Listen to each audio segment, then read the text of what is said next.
This is the How'd You Do It podcast, and I'm your host, Lyle Wilkes.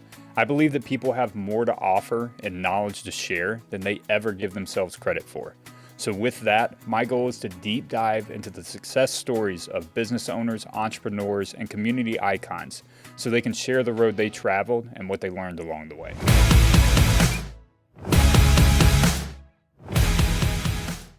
Welcome back to the How'd You Do It podcast. I'm Lyle Wilkes, your host, and we are on episode number 16. And today I got to the pleasure of interviewing the notorious, funny name, serious realtor, Mullins. Muggs has been somebody I've looked up to ever since I got my license. He has been the local superstar, and he has done a little bit of everything in his career. He has served in the military. He has done parts counter guy. He was at a vet's office for a short time, and he is definitely known for being involved in real estate. Not only has he sold a ton of homes over the years, but he is also big on serving.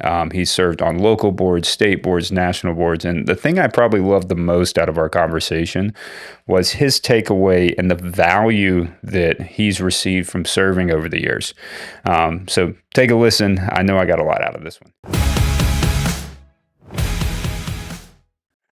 Well, Muggs, thank you for coming on the How'd You Do It podcast. I think you are probably one of the best storytellers that I've ever met, which is, I know you've done a lot of different things, a lot to do in real estate in the industry. You're a political guy too, which I think is really, really interesting. Didn't plan on it. It kind of fell into it. Yeah. But where did you grow up? Have you always been in the area or? Grew up in Prattville, been there all my life, never left. Well, a few trips here and there and being deployed and others, but I've been in Prattville all my life. What was your first job? My first job was working at a vet clinic, believe it or not, with my two dogs now. Okay. It goes way back. I was probably 13 or 14 years old. Wow. And I cleaned kennels and did anything I could do, to make money and I enjoyed it, but he couldn't keep me because I couldn't drive. So I couldn't do the errands that needed to be done because I walked to work. Yeah. It was about a mile or so, and I walked from my house to the vet clinic. So, nice. But that was young before I got driver's license and all that. But that was my first. What were you like in job. high school, man? What were you like? I was the clown. Were you running the roads? And I was the clown. Everybody, there was little cliques everywhere, like every high school does, and I kind of morphed. I was a little bit of in every clique. I could hang out with the jocks, the nerds, the whatever. I just kind of. Yeah, I've told a lot of people that, like, I was, I guess, popular. I feel like, like people knew me, but I also didn't have like a set group. No, I just kind of floated around. I just, and that's, I guess, came in handy with the politics later on in life. I'd never had an allegiance to one side or the other. I just kind of moved around, and because people are interesting, there was, and I always felt like, and I don't know if you felt like this, but like every group or clique, you had to be all in on one thing, and you had to give something else up, and I wasn't willing to do that. No, I was not. I'm never been where I just was. Yeah, I had to be all in. Like, no, I'm not that way. I'll hang out with you. We're buddies. I ain't going down that road. Yeah. So, but it's kind of strange. When later on in the years, when I went in the reserves, I guess you'll ask about later probably, but anyway, but I ended up, some of my best friends were some of the more studious people in high school. They became really some of my best friends later on. So, why do you think that is? That's a good question. I don't know. I mean, I can usually engage in a pretty good conversation. I'm not smart, but I try to keep abreast of a lot of stuff. I'm not an expert on anything, but I'm pretty good on most everything. So we just were able to have good conversations. And I enjoy good conversations. Yeah, that's one thing that, like, as the studious people you mentioned, like, it's like if we're able to have like a little bit of a deeper conversation. I enjoy that. Yeah, not one-track mind. Exactly. You can actually discuss things, and I think that's what's wrong with the world today. Nobody wants to sit around and discuss something. Everybody's got one agenda, and one opinion. There's always other sides. And you have to be mature enough, intelligent enough to be able to listen and be able to comprehend and understand the way they think, and hopefully that same person will be to do the same. And so, Yeah, I do think you're right on. We've lost that a lot with being able to have a productive discussion about yeah, different opinions, yeah, like, and I also think that we don't do a lot of discussing anyway. We voice a lot of opinions through social media or rants or raves or whatever, but yep. when it comes down to actually talking about something, it's non-existent. So, And that's the real good politicians and politics that I really fell in love with it later on. It's compromise. yeah, You're going to have, sometimes you're going to voice it really loud, but then when you get behind the scenes, you know what you got to do. yeah, It's all the art of compromise. yeah. So, right out of high school graduation, what'd you do? Well, I actually joined in the Navy Reserves when I was a junior in high school. Oh, So I had already had plans to go to boot camp directly after. And I got delayed. I had braces, and the orthodontist at the time was kind of a jerk and wouldn't take the braces off. So I got delayed, and it changed my whole trajectory. That started the whole change of everything that went on in my life. really? I was supposed to be a storekeeper in the Navy, and I had plans to uh, go to college in the reserves, use GI Bill, go to college, get my degree, and be in some kind of clerical status of whatever, and then hopefully try to get my officer, go to OCS and become an officer. And my plans were originally, I've told this story when I became president years ago. It's like everybody looked at me like, how'd that happen? So I didn't really have aspirations, but my goal was, I was like, all right, I'm gonna go to school, get my degree, stay in the reserves, retire, probably get a job with the state, and by the time I'm 45, I'll have 2 retirements Yeah, and start another career. yeah. That was my kind of the plan. Everybody's got a plan, Had a plan. Didn't go like that. So I got changed because of my orthodontist changed, and I ended up in the Seabees, Navy Seabees, because they're offering a $2,000 bonus to sign up. And when you're 17, 16 years old, that's a lot of money. Yeah. Yeah, let's do that. So Did you go out and buy a new car? No, No? Okay. you don't get it at first. You have to get in and go. You have to actually go through boot camp to get that bonus back. So, Yeah. and they don't give it at one time. I didn't know that till later. Oh. But yeah, I ended up going to boot camp and got back in '88. Got back in '89 and just started, working. I worked in a paint body shop for a while. As soon as I got back from boot camp, I was a paint prep guy in the body shop, and then I kind of stumbled into auto parts business. Started with a company called Durban Auto Parts in Prattville, and started working with them, and things just changed. Yeah. About a year later, in 1990, I got called at work one day and said I was being cross-assigned to a battalion, and I was going to Desert Storm, and so that was on a Friday, and What was that phone call like? it was shocking. Because how old were you at the time? I was, let's see, 90. I would have been 20. 20? Yep, I was 20 years old, so a little shocking. Yeah, Yeah. I had to sit down at the desk for a minute. Kind of. I was about to say, I don't think my legs worked quite well for just a minute. And it didn't help. My buddies in the background going. I found out what had happened. They were going by, machine gun sounds. I'm like, yeah, thanks, guys.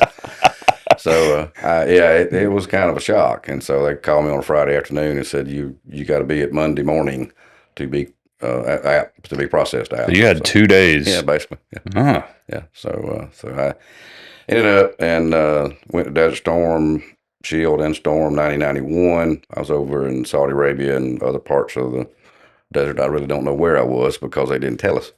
And we worked with the Marines and wouldn't trade it for anything in the world. That was one of the greatest. What was your things. role there? I was an equipment operator. I've done a little bit of everything. Okay. So worked in the parts business, so I was an equipment operator. So I ran bulldozers and drove trucks, and we built supply roads and helicopter pads and hospitals. And later in the war, we built POW camps when the war got started, and they were full. Wow. But I did that. Got back. I was over there about 6 months. Came home on my 21st birthday, believe it or not. I drove into Prattville. I say I drove. I rode into Prattville because I didn't have a car at the time. Drove into Prattville, and the Larry Puckett Chevrolet place had a big digital billboard, and as I kind of crested the top, it said "Welcome Home Mugs." So Oh, everybody no knew it. Yeah, kidding. everybody knew what That's was going on. awesome. So it was really cool. So it was, but the day I got to Prattville was my 21st birthday. That's all. Yeah. So it was pretty cool. So you had you were famous before, you've always been famous. I wouldn't say famous. Everybody knows Mugs though. Yeah. Yeah, it was kind of growing up in Prattville, you kind of knew everybody anyway. And then as time went on, and especially working in the parts business, and we weren't just an auto parts place. We did farm, ag, industrial. We had a machine shop. We did race stuff. We did paint and body. We did paint. I mean, we did a little bit and steel power equipment. So we did all kind of stuff. And so I met a myriad of people, and I was really good at what I did, and I was able to find things and do things that other people couldn't. I always kid people. I was like, I'm probably the only person in Central Alabama in the parts business that ever figured out how to and sold snow chains. Somebody asked me about them and said, "Can you get them?" I said, "I'll figure it out." Yeah. And I sold some snow chains for a guy going up north. So, Wow. I was kind of that guy. Everybody's like the go-to because they knew I was bound and determined to figure it out or find it. So one of the two. So I got well known, and that our clientele had we had the guy that owned it was probably one of my surrogate dads, I guess I'd call him, and he had known everybody in Prattville. So by association, growing up there, and then doing what I did, and just kind of Yeah. so yeah, and I had a name that most people would remember. So Yeah. That was so that helped a little bit. I just remember when I first got started in real estate, like I saw it everywhere, Bugs, funny name, serious realtor. Yep. And that's just the best tagline. I finally got the chance to tell somebody that told me to do that. In fact, it was about a year and a half ago. Her name Mary Beth Bauer. She's been around Montgomery for a long time. Former teacher, broker, and she was at that time to get your teaching certificate. When I was going through the school, at that time years ago, to get your teaching certificate to teach, you had to go back through the course. So we had brokers in our class that had been there, been realtors for 15, 20 years or whatever. Yeah. And we had a break one night. It was night. And I asked Mary Beth, because I knew she'd been around a while, and we were getting close to the end. I was getting close to the end of finishing up. And I asked her, I said, "Mary Beth," I said, "I'm kind of struggling." I said, "Everybody knows me by Mugs." I said, "But that's not my real name." I said, "I don't know if it's professional or should I use that?" And she looked at me and she, excuse my French, she said, "You'd be a damn fool not to use Mugs." And I went, "Okay." So that's why I stuck with it. So Yeah. in fact, I told her about a year and a half ago. She was shocked, and I said, "Yep, you were the reason." So Yeah. Yeah. And then tell the story, because I don't want to butcher. I'm trying to remember it, like how the funny name Serious Realtor came about. it's not a good story. Oh, it's not. I was in the shower when. That's where some of my best thoughts come, is when I'm in the shower. But I have to admit, I stole it. At the time, if people remember, there was a place called Schlotsky's. It was a sandwich place. Yeah. And you don't see them anymore. But Yeah. we only had one in Montgomery. But their kick was funny name, serious sandwich. So it hit me in the shower one morning. I went, So funny name, serious realtor. So I think it's great. Started using it back when we had newspapers. I used it in everything I had in print, and as it kind of went away a little bit when we lost all the print media. And so you had approached me and said, "We need to bring that back." And I said, "I'd love to, but I don't know where to put it now." There's no magazines, there's no papers. So Yeah. Well, I think we could help with that. yeah. Yeah. So you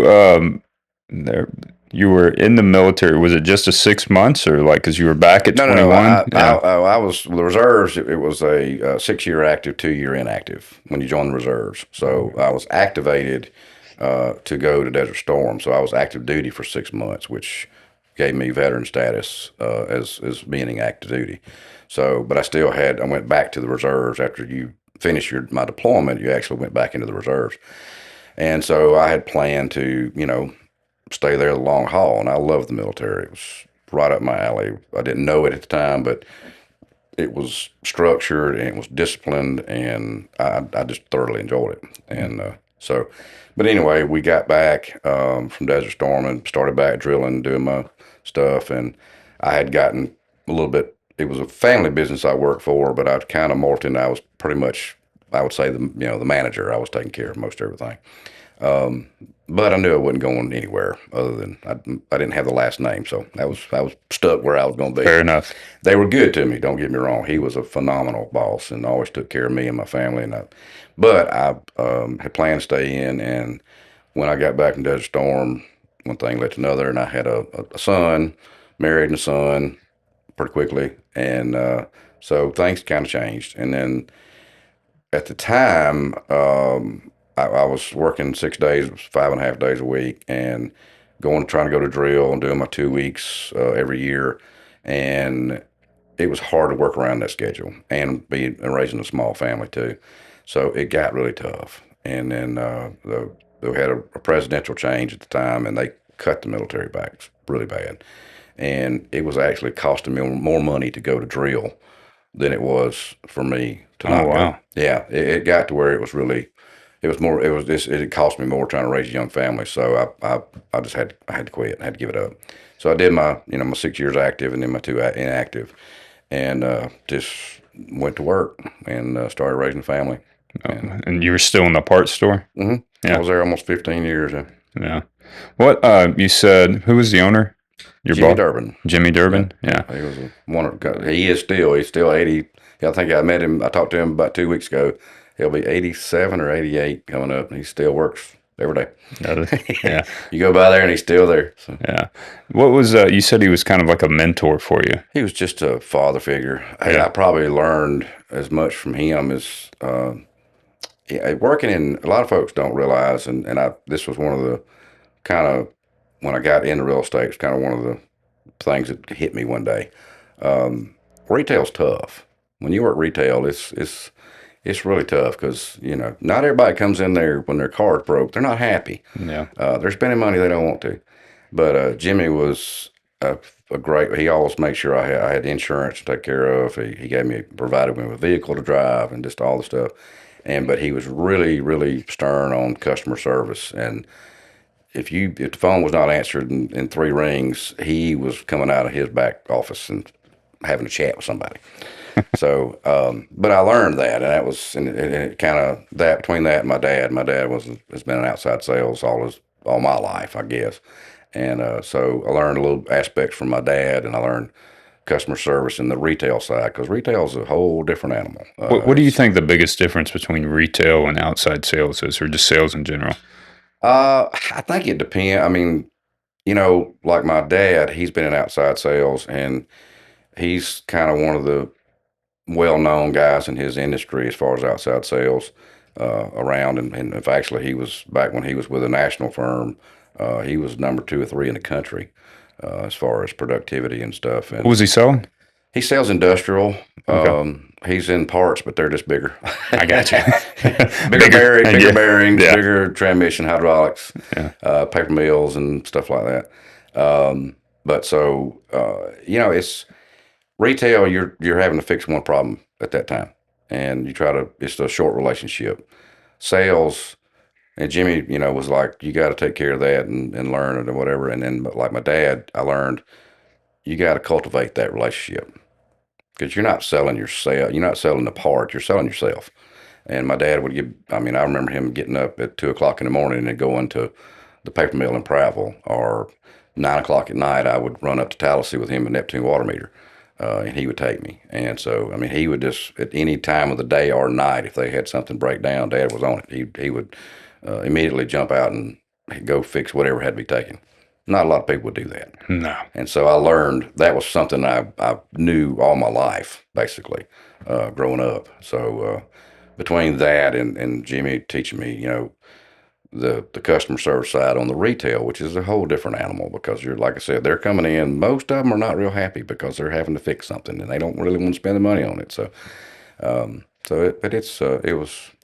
it was a good experience. The reason I say that, when I first got into real estate, I was in the office and it was predominantly older ladies, and I got in '04, and I didn't realize it, but it was there was a boom happening, and I didn't know that, and but there was a boom happening, and the building was just incredible and everything, and they were just back there in the break room one day, just griping and da da da da da, and I had been in for probably a year or so at that time, and had gotten pretty successful right off the bat, and I was loving what I was doing, man. It was, I hate to say this because it sounds cheesy, but I kind of felt guilty sometimes for, earning a good living and having fun and making people happy. And I'm like, I told him back here, I was like, y'all don't understand. I said, I have 15 years, everybody came in my office, my shop was mad. Yeah. So, people were excited when they come see us. They're like, they're the most happiest they ever been, So, yeah. But so how long were your military part? When did you make the transition from parts to real estate, or was there something in between? No, I stayed. When I got back from Desert Storm, I like I said, I worked in the body shop briefly, and just got tired of working out in the shop. To be honest.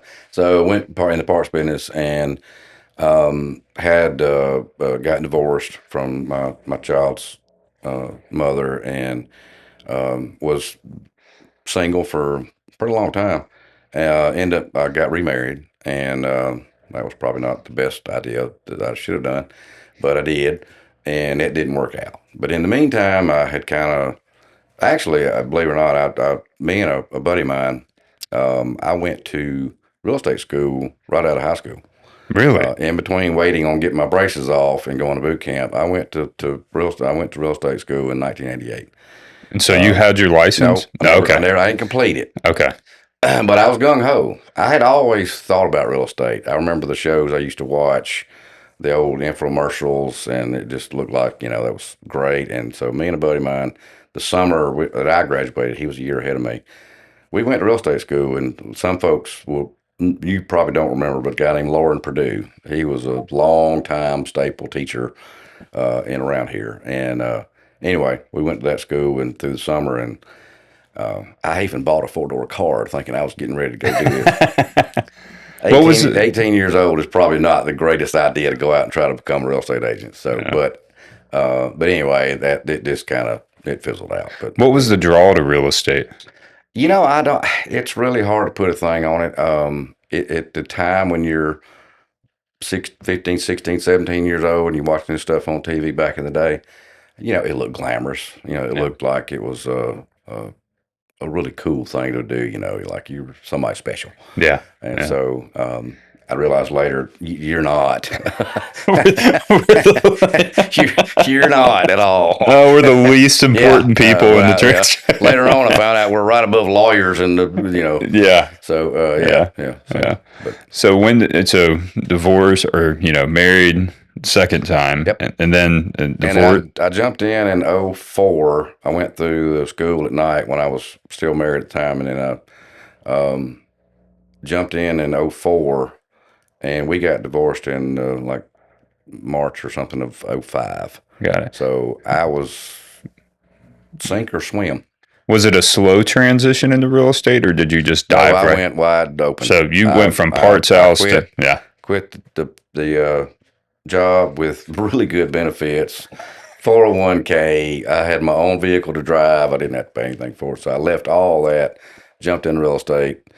At the time, my wife was, she could support us if we needed to for me to go to this transition, but that didn't work out. So I was on my own, sink or swim. Yeah. And at that time, I was committed to, and I had already gotten a little taste of it, in that few months before all that. I'd gotten a little taste of it. I'm like, I really like this. I think this is my thing. This is my niche. And so I just stuck with it. And I had a really good friend of mine that I did work with in the parts business, and he went off to go on the railroad, and I sold him a house. And not long after I got divorced, I said, "Hey, can I move in with you?" So sold him a house and moved in with him. So I lived with him, and it was great because he gave me some flexibility to, he didn't hound me if I didn't make anything that month. Sure. We just kind of So we worked it out and had a great time for a while. What was your first year in real estate like? Like walk me through like the when you, Wow. yeah, because you went and got your license and like everyone's kind of got like a different story on, did you go to the first brokers that would take you or like how that? No, I actually I went around and talked to different brokers because back then there weren't near as many companies as there are nowadays. Yeah, So I went around and I went to the big boys, the big ones, the C21s and Coldwell Bankers and Remax. I'd always heard Remax was not the one you want to go to start out with. sure. So I didn't really fool with that. And I ended up going to a bunch of them, and I ended up going to, at the time, it was called Alpha, which is Alpha Insurance. And a Yeah, lot of folks don't realize Alpha had a whole real estate division in Montgomery, massive. they were They were huge. really big. Yeah, They were real estate developers, commercial, residential. A lot of your bigger neighborhoods in Prattville and Montgomery were all developed by Alpha at that time. So I went and talked to my broker, a guy named Bill Ashley, and just felt good. It yeah. just felt right. And so I ended up going with him, and he probably gave me some of the better advice starting out that I still try to tell agents today. And he's not a real energetic fellow. So, but he gave me some really good advice, and it was, but yeah, it started out, it was kind of a whirlwind. So. What made you said it felt good? What do you remember? No, I don't know. Just It had a just, gut yeah, feeling? yes, Yeah. yeah. I've learned over the years, sometimes you just got to go with that gut. Yeah. If you overthink things, in my opinion, if you overthink things, sometimes you probably don't need to do it. 100% agree with you there. That's probably one of my Yeah. worst If flaws. you if you're Yeah. struggling with should I do this, should I not, and you lose sleep over it, and you probably shouldn't do it. Yeah. So, It's got to feel good right off the bat. yeah. What was the first couple months like? What were you, how would he tell you to do to get started? He actually had great advice. He said most come to back then everybody came to the office because we didn't. Yeah. Internet was just now emerging. Yeah. Basically, I know that really makes me sound old, but it really was in '04 or '05. They really weren't into all these No. sites you have nowadays and all that kind of stuff. So people still relied on us. And so he said, most come to the office. He said, there's a lot of experience up here. And he said, just sit around, listen. You know, Back then we had phone duty because the only real estate signs only had the company name and number on it. So that was kind of the way things worked back then. So to get calls, you had to sit at a desk all day. Yeah. So, but I was gung ho and I did more phone duty than you could probably ever imagine because those ladies that I worked with at that company, like a lot of people say, oh, it's wintertime, it's slow. Not for me. Yeah. When they kind of Thanksgiving hit and they just disappeared. They were gone until New Year's. And so I took all the phone duty I could get and I worked every inch of it. Yeah. And so that was really good. And that first January, I was top sales for Alpha. And that was within what, 6 months? Yeah. That's awesome. Yeah. Yeah. So, What was it was it just the effort? Was it just the time you put in or was there anything that I think it was just, I kind of embraced that if you're going to make it, you've got to be available. You've got to put the work in. You've got to be accessible. And I just, like I said, now I saw this quote later on, but I truly believe it, and I still do to this day. If you love what you do, you'll never work a day in your life, and that's again another cheesy quote. But if you really do understand that and feel it, it's not cheesy at all because it is. I just found it. It was just something that I don't know. It just felt good to me. It's like I'd found my niche. That was it. This is what I needed to be doing. Yeah. And so. And when you think about it, like it is a stressful job, Oh, real gosh. estate. Oh. There's a lot of When I say I love what I do, that's not every single day. but in the grand scheme of things, like it's a pretty great industry. Oh, I've made friends. Yeah. One of my dearest friends, I picked up on phone duty during that slow time. Everybody says it's slow, and they were in Las Vegas, and me and her talked and talked, and they ended up coming to town. Her husband was from Opelika, believe it or not, and she was from New Jersey, and they lived in Vegas. And so we just talked for a pretty good bit over the time period, and They moved, came over up here, came to Montgomery, sold them a house. They thought they were going to move, couldn't at the time. That's before the recession was. Anyway, but we became just absolute really good friends. And my birthday is on April 29th, and hers is on May 1st. And every year for the last, I'd say 16 or 17 years, we call each other. We just had when I told you I was in Wetumpka having dinner with a friend. Oh, that's who it That was. was it. Oh, That was okay. my friend from Vegas. Me and my buddy that I live with, went to Vegas to go see Jimmy Buffett. Ill advised. We bought tickets and then figured out how we're gonna get there. So, but anyway, we went out there, and they still live there. So she came and picked us up from the airport. We hung out with them, went out to dinner with them. Yeah. I got them on a phone call, Yeah. and now I've got lifelong, absolute dearest friends. Yeah. It is. You can't do that in many places in many industries. I mean, it really is amazing. Yeah. If I look back on it and all the people that I've met over the years and people that are still, that I didn't know them from Adam's house yet. Yeah. And ended up being just great friends with them. And I think the ironic part is all of your successful agents that have been top producers and made a career out of this. It wasn't a side hustle or what have you. No. That's always their story, is that the clients become true friends, and they don't say it just to say it. They mean it. Like it's been life-changing. It's a part of the family now. And I think that's like trying to tell new agents, it's like, that's when you know you're doing it right. Yeah. You know, like when you're engulfed and you're embracing everything about it, you've got all these great relationships. That's when things really start moving and shaking. And Yeah. yeah, That was one of the things that Bill, my first broker, told me. He's like, Muggs, you got to, if you get in, you can stay in for 4 or 5 years. Your repeat referral business will take care of you. yeah, I didn't really know what he meant at the time. I mean, he was talking to me and I was listening, but it wasn't absorbing at the time. And as time went on, I kind of understood. It's like, yeah. Well, if you're anything like me, you can hear a lot, but until you experience it, it's totally different. I hear a lot. Yeah. Sometimes it goes in one ear and out the other, but sometimes it sticks. Yeah. So 2004 is when you got started in real estate. When did you really feel like you made it in real estate? Ooh, before the recession.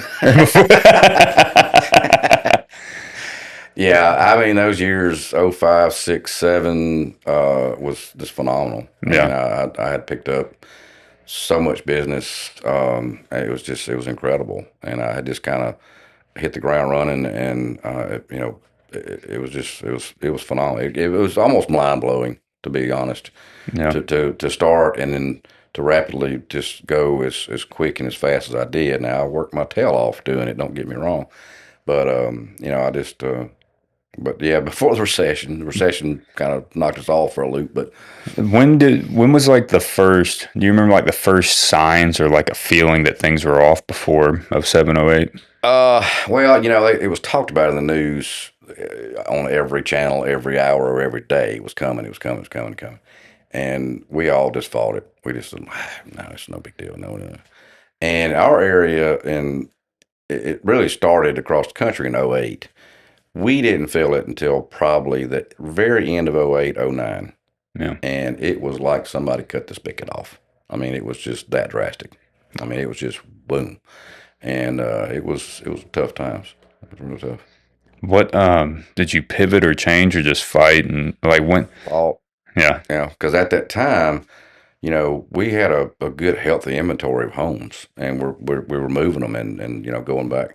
So not near as many agents. So got a lot of inventory, and it was kind of a normal real estate market. And so when the recession kind of really kicked in, we all ended up with a lot of inventory because we had people that needed to sell houses. At that time, there was not I want to sell, it's I have to sell. And but we didn't have any buyers because they had restricted lending. They, some of the mortgage companies that kind of led us down that road were struggling, going out of business.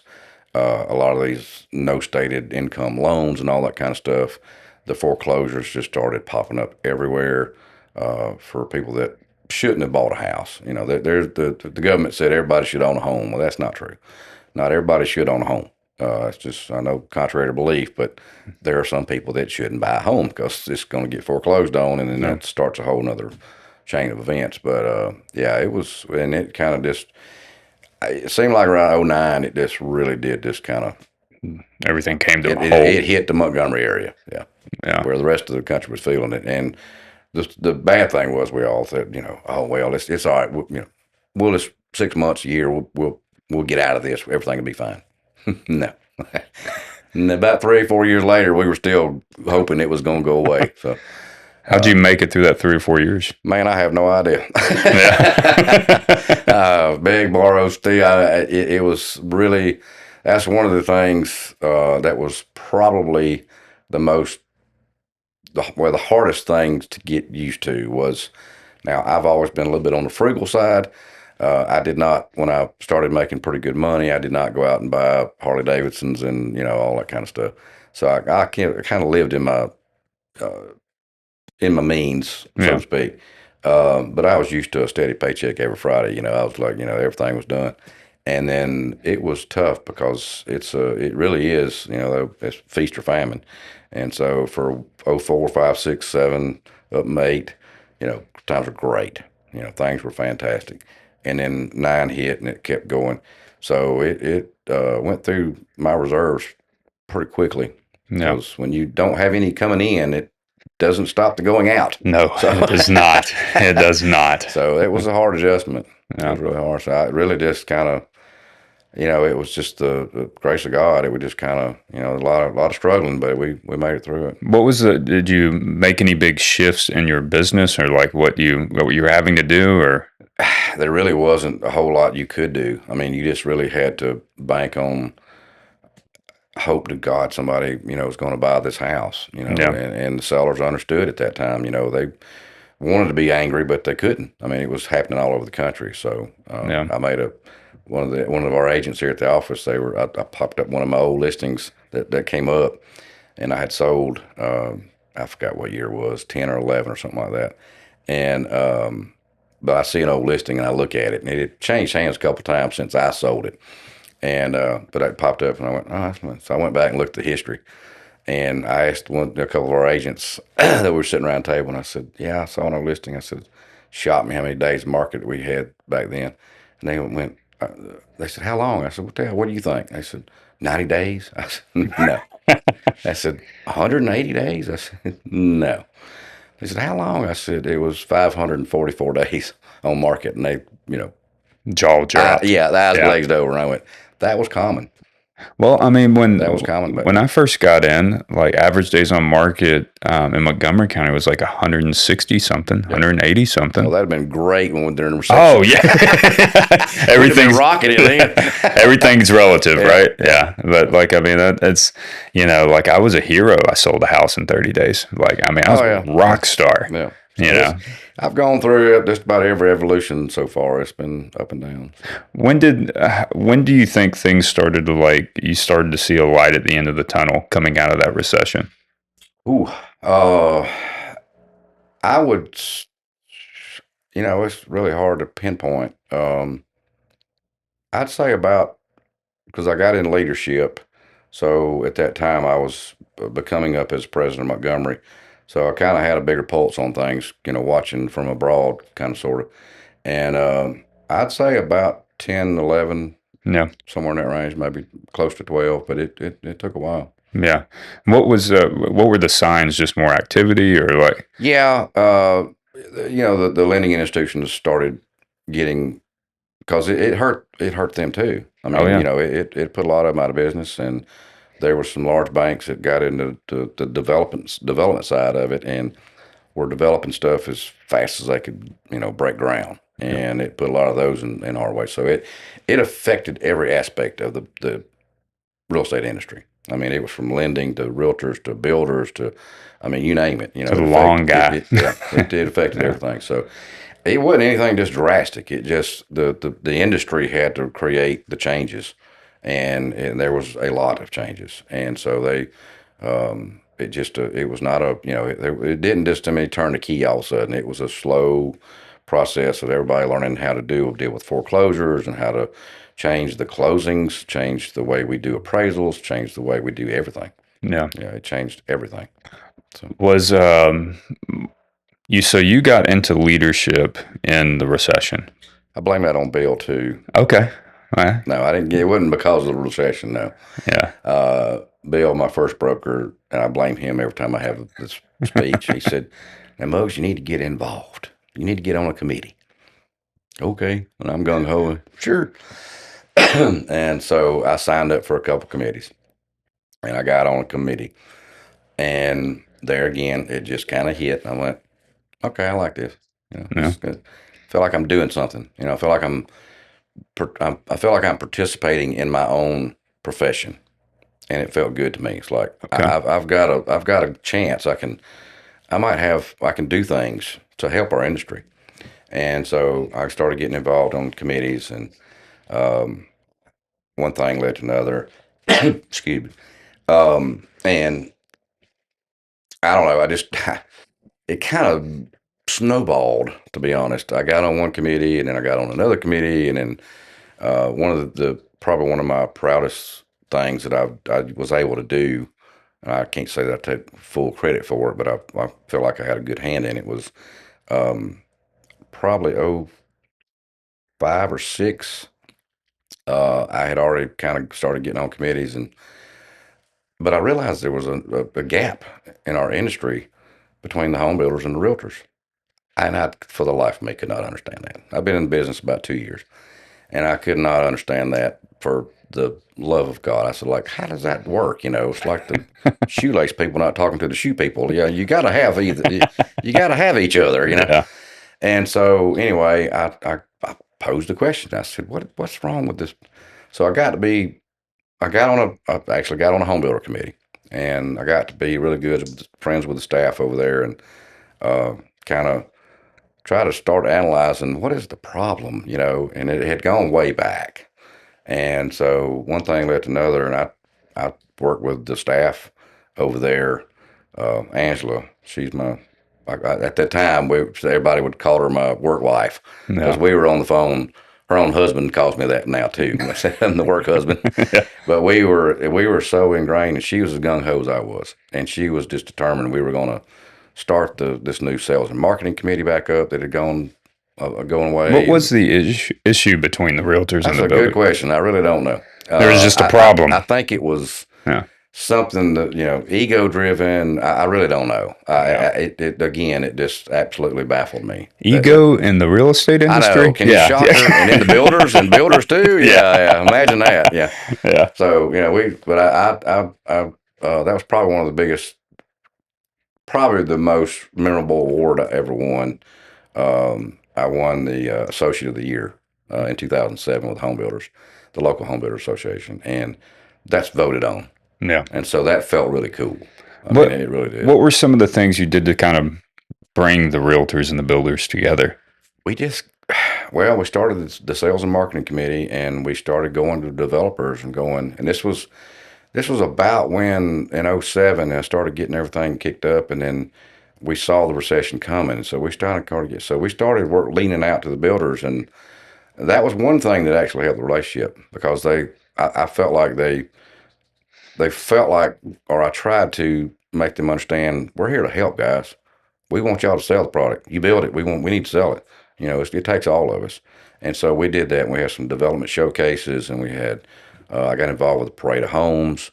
I convinced some realtors to volunteer to go around and do the judging on Parade of Homes. I had a group come from Auburn, the good friends of mine from Auburn come up, and I had a couple from down in the Wiregrass come up, and I just started I don't know, I got really involved, and I went to everything.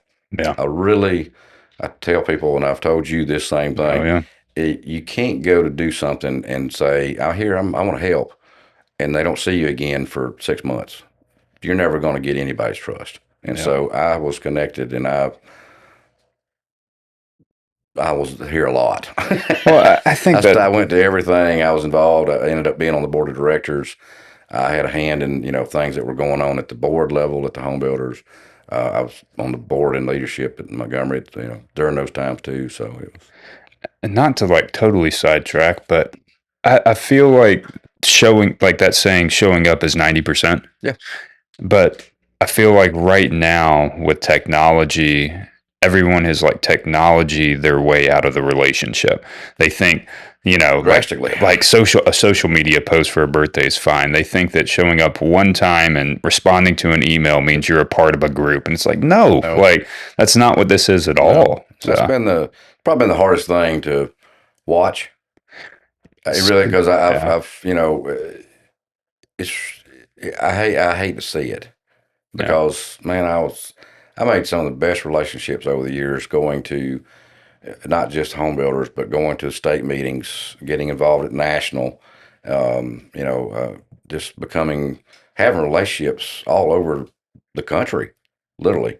yeah. And so, but you can't do that just by saying happy birthday on Facebook. It's Yeah. great. Don't get me Yeah, wrong. yeah. They know you care, but it's not the same as You care enough to take 2 seconds two out of your seconds. day. It's already And pre-written. I was about to say it's pre-written on All you gotta do is Facebook. hit post. Spend a lot of time doing that. Yeah. So I've hated to see that change, not in just our industry, but just across The world. the world, You know, across the board. Me and my wife were talking about it yesterday, and that's why I brought up. I said, like, we went to lunch yesterday, and I just said, it was just good just to hang out. Like, like I enjoyed that, and that kind of led into kind of this conversation, which is people just don't get together anymore. Mm-mm. And they wonder why they're not happy. They wonder why, they feel isolated and depressed and everything else. It's like, well, I haven't seen another human being besides through a drive-through. That is and I watched a great show, NCIS, and they had one on there one time, and I've actually saved it because I go back and watch it sometimes. And guy's on a ledge, he's going to commit suicide, and the guy gets up there and talks to him, and he tells him about all this stuff, and he thinks the world's against him. He thinks he's not worth anything, and da da da da. And I'd never heard this quote before, but it's in my head all the time now. And he said, Winston Churchill said it. So when you're going through hell, keep going. And so, but in that conversation, and I started thinking about it, it's like, God, it's so true. He said, for the ones that can remember this, there used to be a B side on records. There was an A and a B when we had records. But he said, there's, nobody ever sees the B side. And social media, you see everybody is having a wonderful life. Everything's, and if you know that particular person, that's not true. Not even close. Not even close. But the way they portray it on social media, and then you have other people watching it that don't really know, and they go, God, they got a great life. Man, they're just going on this vacation, and they're doing this and doing that. And behind the scenes, some, people that really know them behind the scenes, they go, that's just a facade. Yep. There's just acting. And so that's something that, I hate that our industry, our world really has got that way, because you can't get, you need that personal relationship, because if you only see the B side, or you only see the A side of everybody's life, and you're living on the B side, it can get depressing. Yeah. I mean, it can get you down. I don't care who you are. If you're having a little bit of a rough time and you see this person just living it up, and I don't know that's ever going to change, but it needs to change up here. Yeah. Well, like even with social media, like they sending stuff to each other through there, they think that's a relationship. Yeah, and like that's one of the things that, like, going back to last night with my wife talking to her, I was like, before social media, because I told her, I said, I just hate it. Like, I really do in a lot of ways, because like before, what I did was I just called a buddy and talked to him. Yeah. Or he just showed up to the house, or we just went to go out to eat just to catch up, we didn't need to post a picture to let everybody know what we're doing. We just went when I was growing up, we didn't want anybody to know what we were doing. Exactly. Yeah. There's a lot of truth in that too. Yeah. So sometimes it's best to leave that alone. You don't need to know. But even in the real estate industry, like with the social media, you're talking about the perception that people are putting out there. People are valuing the perception more than what is reality, right? Like they value the facade they put out more than what's actually going on. Yeah. It's just strange. Well, I mean, I don't want to get into that too much, but I mean, I see a lot of, and this, and the realtors that know, you see people that post all this stuff. And my own son, he's 32 years old now. Yeah. And he's even come to me and said, Dad, some of these stuff I watch is just, it's awful. And I know they're not doing that much, Yeah. And my mom even made a comment about one agent. She said, gosh, she is doing a lot. I said, no, she's not. posting everybody else's other listings, and she Yeah. thought she was extremely busy.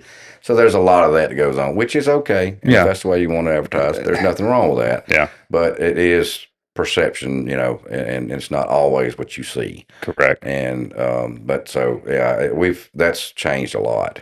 Yeah. A lot. So leadership, we'll get back to where you were at. The leadership, you won the home builders thing, and you were involved in committees, president of the board, enjoying that. When did you really like up the involvement in the leadership role, like to where you are now? I mean, you just got back from DC, but what made you keep chasing that road? I support. There was a lot of people that one of my favorite people, Sandra Nickel. She encouraged me, or I say encouraged me. She basically put me on a committee at a state level. Voluntold. Yeah, I was voluntold to be on it was called Sales and Marketing. It was a huge education conference we had back in the day. And, I guess I was doing something right. I mean, people kind of noticed. I got an email from Connie that used to be at our board, and got an email from Connie one day and said, "You've been nominated to be a state director." I didn't know what a state director was. I had no clue. And I called. I'm like, what? Well, they wanted you to be on it. I said, what do I do? Well, you have to you're on the board of directors now. I went, what? Okay. So it was some of that, I think whatever I was doing a good job at it. And I wasn't necessarily trying real hard. I just spoke what I felt and, tried to do what I felt was right. And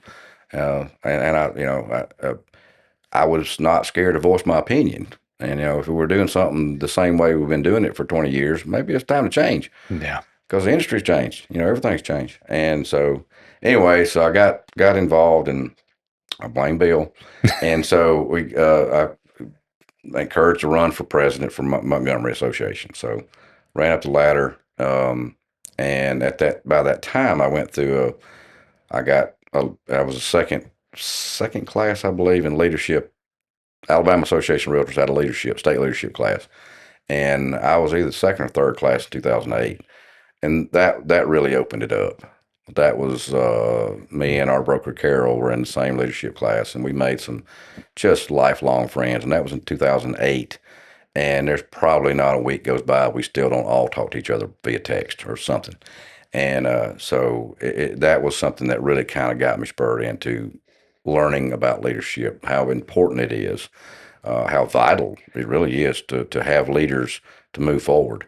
Because if you stay stagnant, just going to go away. You're either moving in a positive direction or a negative. Yeah, you don't sit still. I got encouraged at that level to, and when we had some absolutely rock star people in my leadership class, and so things went on, and in our leadership class, so I got encouraged to go ahead and run at the state level. And so while I was president of Montgomery, I ran for regional vice president for the state level. So I went from Montgomery straight to the state, never let up a beat. So I went through 9 years of leadership straight through. And so anyway, I got involved in my leadership class. The president before me and the president before her, we were all in the same class. And we had one of our class members got on the real estate commission. We had one class member that was actually a national president in the commercial world. We had a rock star leadership class. So we had a lot of great knowledge, and that relationship's been great. But so anyway, I moved up in the state level, and at that time I was traveling a lot, going around, and I for whatever reason, I got to know a lot of people at the national level, and was blessed enough to be appointed to some positions at the national level, and just made great friends all over the country. But I saw where our industry really needed to. There was changes happening, and you want to make sure you got somebody there that can interpret the change, but accept it, but make sure you are ready for it, because sometimes change is good, sometimes not so good, and you got to be ready to be able to know what those changes are and how it's going to affect their people. So in leadership, that I kind of took that role on. I wanted to make sure that I felt like we were moving in the right direction. So, but I enjoyed it. My mom said I did way too much too fast, and I probably got burnt out, and I kind of did. Yeah. I mean, by the time I was I was state president 2017. So 2018, I was about ready to take a break, Yeah. and I did. Yeah. I feel the burnout, but I also feel like the when I've experienced burnout, like everyone's like, slow down, you don't have to do it all. But I feel like when you're involved and you feel like you're making an impact in Yeah. whatever it is, it's very hard to stop. Oh, it Like, was great. I mean, I was involved in making some crucial legislation at the time, that things that were talked about in real estate school that they said, you'll never see this. Well, you got to learn it, but you'll never. Right redemption was one of them. yeah, You got to know about this. It's 1 year in the state of Alabama, but you'll never see this. You'll never hear about it. You just got to know it on the test. Well, I know a lot about it now. especially after 08. So I was partly crucial in getting some legislation to change that, and so it felt really good being a part of something that was making a difference. Yeah. You know, there was a problem. We needed to address it, and we needed to figure out how to fix it. And you know, we did a lot of joint, a lot of conversations, a lot of meetings, a lot of things to come up with ways to fix it, because not everybody likes what you try to change. So What do you think's the key into getting everybody on the same page? And because like when you're dealing with all the different opinions and changes coming, and something has to be done, and some people are saying, we need to stay put or what have you. You know, that's a hard question, Lyle, because there are some people that are just hard set and hard headed and will not listen to anything. And you can't be that way on the other side. You've Yeah. got to be able to explain the why. Why does this need to change? You know, why do we need to do this? And you have to get it in a way of understanding that somebody actually that the light bulb will go off over their head and go, okay, I get it. And that's tough. I mean, there's just some people that you could talk to them till they just turn blue and they wouldn't care. Yeah. So and that some of that is just over time. It took a while to learn different aspects of how to go about changing things, and compromise. A lot of it is compromise. That's the big thing in politics. You got to learn to compromise. Yeah. I mean, that was like the right redemption bill. That was a lot of compromise because the commercial world didn't want to change it. The land folks, the farmers didn't want to change it. We wanted to change it. And so we had to all come to some kind of compromise. Yeah. And me and a guy that runs the governmental affairs on the home builders, I was sitting in a parking lot at a gas station one day and we had an epiphany. And it's like, homestead exemption. I think I can sell that. That was it.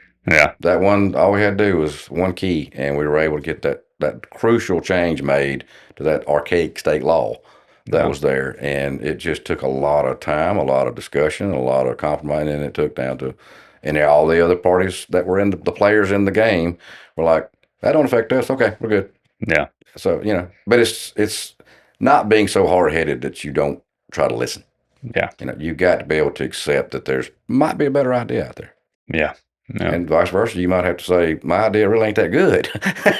Yes. Because not all ideas that come out of me are that great. So I have to accept the fact that, okay, I'll let that alone. Yeah. So. Yeah. It's been my experience too. It's a lot of listening and being always open to the idea of being wrong. Oh, that's the big crucial. Yeah. Yeah. I mean, I like to think that I've got a pretty good head on my shoulders, but have learned I also can be very, very wrong. Yep. And I have to admit it And the faster you admit it, the easier it gets. Yeah, when I was president of Montgomery, I made this joke when I was going out of president of Montgomery. I decided I want to change things up a little bit, because we had a luncheon that was our thing. Every month we had a lunch. It's like, well, I want to do some different. I want to, because as president, you kind of get that. Yeah. I get the chance to do a few things. And so we decided we're going to do a little bit of afternoon events, a little social. And I said, why don't we just do some breakfasts? Boy, was I wrong. Realtors do not get up and go to breakfast. So no, they I don't. admitted at the end of my presidency, I said, I'll take full credit for that. That was me. I'm sorry. Yeah. I did it. Yeah. Never do that again. Sorry. Yeah. Even our networking events we do every month, it was kind of, when I brought it, like the coffees, 8 to 9:30, and everyone's like, "That's too early. That's too early." I said, "But it won't be for those that want." That might show up. Yeah, exactly. Like They're not realtors. Well, it's not realtor. Maybe in other industries they'll be there. But even like you're, and I'm not going to say all of them are like this. There's always outliers, but the majority of your successful agents that are serious about their business and growth and collaboration and all that, they get up early in the morning. They start their day, and so I was like, those are the people we're trying to get involved. That's why I brought it up, because I'm one of those. I'm gonna get up and I'm going. I'm out and about. First thing. But everybody else did that though. I was about to say, and I think from the political world, you got to please the masses, right? Not the top 20%. No. You got to do something that everybody thinks they'll be okay with. So. Yeah. Compromise. So COVID, that's one of the other. How was that? Like what? Well, COVID was the time that I had a medical issue. Yeah. And so I was dealing with COVID, and I had severe neuropathy in both my lower extremities. So those were a couple of really, really tough years. Yeah. And to be honest with you, I was in such debilitating pain. It was a blur. Yeah. It was really tough. And so, and all that was going on during COVID. So, that was a really tough couple year or so. Gotcha. So when I finally figured they got me better, then I was back coherent enough to know what was going on, because I didn't sleep, I couldn't eat. I mean, I was in pain 24 hours a day. It was just really tough.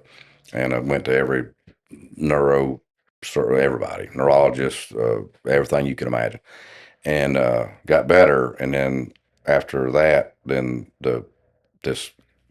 for whatever reason, this crazy market started, and people were buying and paying, and it would drove me crazy, because I'm sitting there going, "Why are you paying that much for that house? Are you crazy?" Yeah. But it happened, and it was quite shocking.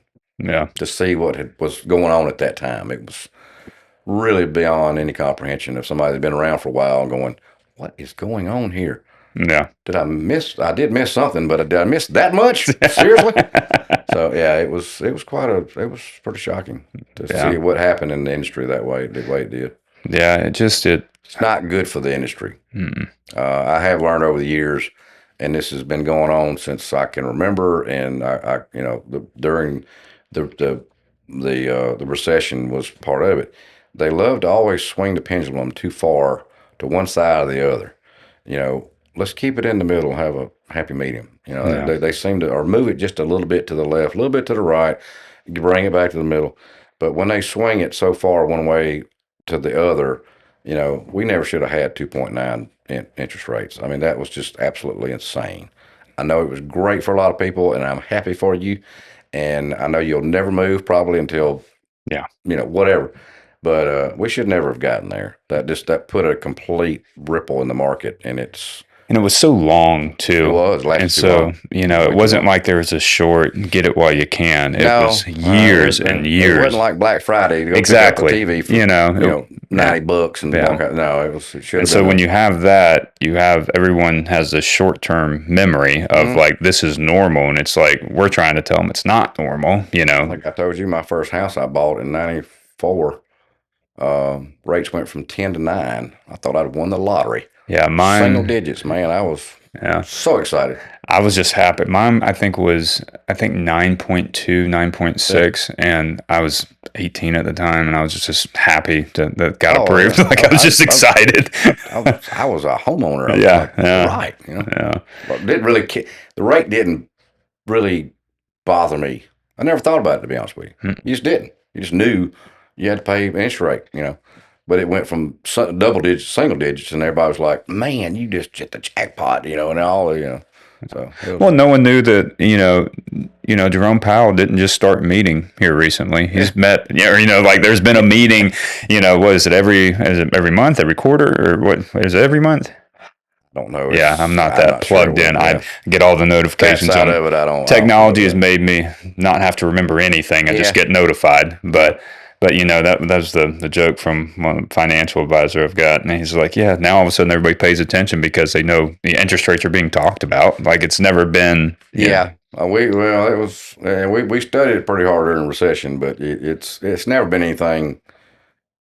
It wasn't really in the forethought when I first got in the business. Nobody really cared about it. No. They were wanting to buy a home.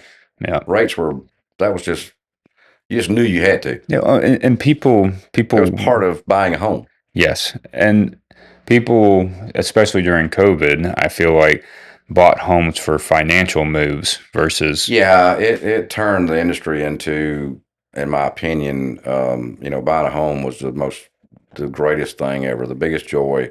You owned it. It was a place where you loved to go raise your children and you start a family or whatever. Or if you're a single guy, you just love to go home and chill out, yeah. because it's yours. And COVID, when all that craziness started in the market, I started looking after a couple of years afterwards. I went, God, we've turned the housing market, which is supposed to be, the life dream of, owning your own home. We turned it into a commodity, and it became like trading stocks. Yeah. And that's really bad for it hurt the mentality of homeownership, in my opinion. It really did. When people were looking at it going, well, if I get it now, I can make more money. No, it's never been that way. I mean, when I was growing up, most people, in NAR said the average homeowner is in their home from 7 to 8 years. It used to be. Yeah. Of course, now when they got 2.9%, that's going to be like 25 years. Yeah. Yeah. Don't blame them again. No. But yeah, it was like when you can buy a house and resell it in 2 years and make money, that's not a good housing market. That's just not the way it's supposed to work. So. Well, and it devalues what a home is supposed to do. That's what I'm saying. It was like trading stocks. I mean, you literally were like buying a commodity to, let's just see what I can do, where I can buy it, can I make more money down? Nobody thought about that. When I got in business, they wanted to buy a home because that was their home. Yeah. And they were either getting married or they needed to upsize because they were having children or, and I wanted this backyard. And it was just it was a dream. It was like fulfilling a dream for them. Everybody, I say everybody, a lot of buyers are going like, well, I want an investment, and I tell them very quickly, it's like, okay, I'll show you some investments. You don't get to tell how many, you don't get to pick how many bedrooms it is, where it's at, but I promise you it's going to rent good. You'll make money. So. But the investment, when I got into business, the investment was the home. Yeah. Period. Home ownership was an investment, but it was long term. It was, you can, write the interest off on your taxes, whatever, but over the years, you're just gonna appreciate, and of course now the recession hurt a lot of that because there's a lot of people that lost a lot of money on homes, and I personally had to go sit down and talk to one that literally 4 years later, and they were about $150,000 upside down from the value from when they bought it from the time that we, and that's hard a thing to do. Let me tell you, that was some tough times having to tell people, I'm sorry, this is the cold hard fact.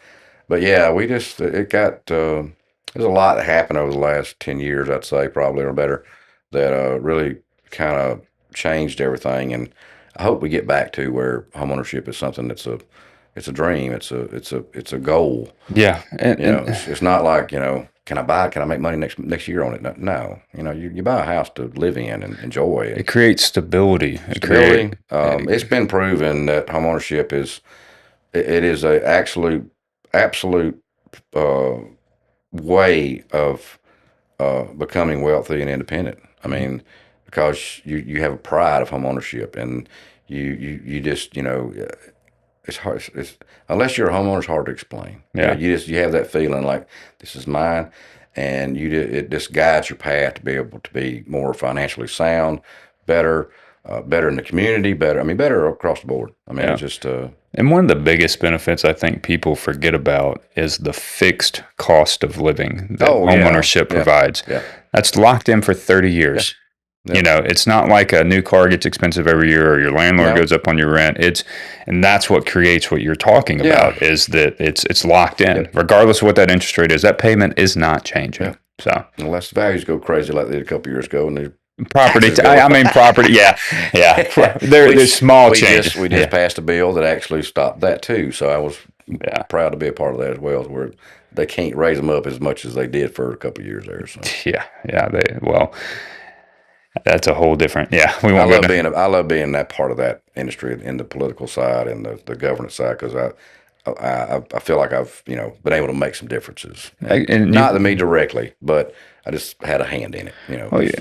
I think it's like all of these, I'm a big documentary guy, right? And like you watch these, like there was one on the James Hubble telescope I watched, and like watching those people work on that, no matter what small part they played, they felt like they were making a difference and they were doing something big. Yeah. And I think it's the same thing you're describing within the political side, like is that you're a part of this group of people or this organization Yeah. that's doing something much bigger than ourselves for our community, that's going to be lasting, that the right of refusal bill, that huge impact. And that wasn't just for, I mean, that's for every homeowner out there. Exactly. I mean, we're not necessarily doing this because it puts more money in our pocket. This was to help homeownership across the board. Yeah. And everybody that owns a home, that was your property rights are something that's most valuable thing in the world other than free speech. Yeah. And so, we fight very hard for that and to make sure that those privileges are not hindered on, and so it's good. Yeah, I never wanted to be, I never want to be that person like I did that. No, I had a small part, but I was just glad to be a part of it. Yeah. I was thrilling to be a part of just a something nobody will ever see sometimes. Yeah. But I was part of that. That was pretty cool. Yeah, for sure. So what do you have going on now? I know you tell me your role. I know you just got back from DC and. Yeah, well, I'm still on at our state level. I'm on a committee I've been on for quite some time. We actually work during the legislation session and review bills that are, again, for realtors, for builders, for the industry, and also for homeowners, for property owners, to make sure that we watch what's going on in the state house. I had other than that, I'd kind of got away for a while. I kind of took a break. And I was asked back in January to got a call on Friday and said, "Hey, I got something I'd like you to do if you would like to." Well, okay. And it's called a federal political coordinator. And so I knew what it was. I'd been around a long time, gone to all the state, the national meetings and all this. I knew what it was. And I said, okay. And so I'm basically now, I thought about it. I said, let me think about it, because I wasn't sure I wanted to put my toe back in that water again. But I called that Monday and I said, yeah, I said, I'll do it. And so I'm actually the representative, kind of a liaison to Congressman Mike Rogers to National Association of Realtors. So I just basically have worked to keep him informed and try to stay informed from his staff. Basically, never talk to him very much, but staff informs me of things they need and report that back to National. So I'm just, that's been kind of cool. Just got back from DC 2 weeks ago. Went and had a actual sit down with him in his office, me and a few other realtors from the area, and went over some things that some agenda items to help the market. And he was very receptive and said, "You got it. You let me know when I need to do that. I'll get on it." Yeah. And so that's the other thing too, is cultivating relationships with legislators, congressmen, senators. Helping them understand we need to change this. This is killing the home industry, across the board. And so being part of that's really cool. If we can ever get a tackle on this affordability just a little bit. So they're working on it. Yeah. It's there's a lot of stuff that's been bad for a while. It's got to be readjusted. And again, that's that pendulum thing. When you try to go too green too fast, the repercussions of it, and now we're seeing it. Yeah. It's you can't bite the elephant in one bite. No. It's just not. I go back to my automotive days, and I remember when things started changing and they started getting really hyped up on economy, fuel efficiency, things like that. And Lord, the people fought it. Oh my God, you thought they'd taken away the firstborn child. We was doing away with the carburetors, and we was doing away with cars going to get better than 8 miles a gallon, 10 miles a gallon. And they started making these, more efficient cars. But they did it over time. They didn't just stop everything all at once. They just kind of gradually got into it. And now we got a Corvette that'll get 25 miles a gallon and go 200 miles an hour. Yeah. We got there. Now it's a much better product, safer. It's don't go 200. Yeah. But it's a safer product. It's more efficient. But we did it over a period of time, and I think some of the building industry and some of the restrictions and stuff they put on, which has caused the building part of it to drastically go up. Being a part of the home builders, We brought that up years ago. About 25% of every home being built right now is due to some type of government regulation. Mm-hmm. And so, again, that pendulum always gets swung a little too far. So Yeah. we're going to try to get back in the middle. Yeah. Do So you think you will continue for the foreseeable future to play a part and keep growing in that way in the political side? not in politics. I'll Not be in in the pol- background. I've been in the background. Okay. All right. As long as I can. Yeah. I enjoy it. I really do. Most folks do not. Yeah. I tell people, and they go, "How do you do that?" And I say, I like it. It's fun to me. I enjoy being a part of it, and I get it because I get the compromise. I get the. Yeah. I always tell people all the time that they'll go to a state house and watch them on the floor, and they're just arguing and da da da da. Yeah. Well, I used to know a lot of those guys, and I'd see them after the thing, and they'd all be having a beer together, hanging out. It's like, guys, they do that for show. Yeah. Y'all see that on TV, and it's like that's not really how. Nothing's settled in the courtroom. It's always it's already played out well before. The verdict's not. It's Yeah. all done. Way it's like anything comes out of a committee. Yeah. A lot of folks don't realize that most of your legislation and stuff that gets passed, it's already been done in committee weeks and weeks ahead of time. Yeah. It's all been hashed out and done. When it gets to the floor, they're just barking for show. It's already been decided. Yeah. Yeah. It's funny how things work, right? Yeah. Yeah. Well, man, I got a couple questions I ask everybody that comes on before we wrap this up. What's your favorite book? You wrote me into the book club here lately. I was not an avid reader. I'd never had, my brain would not shut down long enough to actually get focused in a book. Probably one of the, other than, now me and the girls at the home builder staff did a book club for a while. Yeah. I love Girl on the Train. That was a fantastic book. What was it? Girl on the Train. Girl on the Train? Yep. They made a movie out of it. Emily Blunt. It was a great book. I'll have to read Probably the most memorable book over all the years. That's going to sound crazy, but it was because I was in the desert, and I read the Pelican Brief by John Grisham. Huh. That was fascinating, man. I thought I was going to be a Grisham, and I'm hard to sit down and just focus. That's why I read books now. I mean, I listen to books. I'm vacuuming the house and I'm listening to my book. Yeah, no, I do a lot of that too. I pressure wash for like 7 hours the other day in the house, and I was just knocked out, almost the whole book. But yeah, you said the Pelican Brief. Yep. Okay. John Grisham. You never heard of John Grisham? I haven't heard that one. You should. He's some of your great movies. He wrote books. Yeah, okay. The Client, the Pelican Brief. He was an actual attorney, but he became a writer. And some of his stuff, the movies are great, but the books, the book's always better. Yeah. When I can sit down and read the book's always better. Like the girls at the home builders, we read The Girl on the Train. Yeah. And we had book club discussions like we do now. And we all vowed, because we found out it was going to be a movie. So we went to go see it when it came out. Yeah. It's like, well, that was good, but it wasn't as good as the book. You're one of those people now. So it makes you want to read the book. My brain won't shut down long enough to try to sit down and do it. I gotcha. If you could have dinner with anyone, past, present, or future, who would it be? Ooh. Oh gosh. I really can't think of anybody. My dad. Your dad? Yeah. Yeah. I love sitting talking to my dad's a history buff. Yeah. He loves everything. He can tell you more about Egyptian history than you could possibly imagine. And really? Never had a higher education. Huh. Yeah. He's a tremendous history buff. He loves getting my nieces and nephews that are in college, and he'll just blow them away with all the information and all the stories and the stuff my dad's done. Yeah, that's my dad. Yeah. That's cool. Which I have the privilege of being able to do that now, but yeah.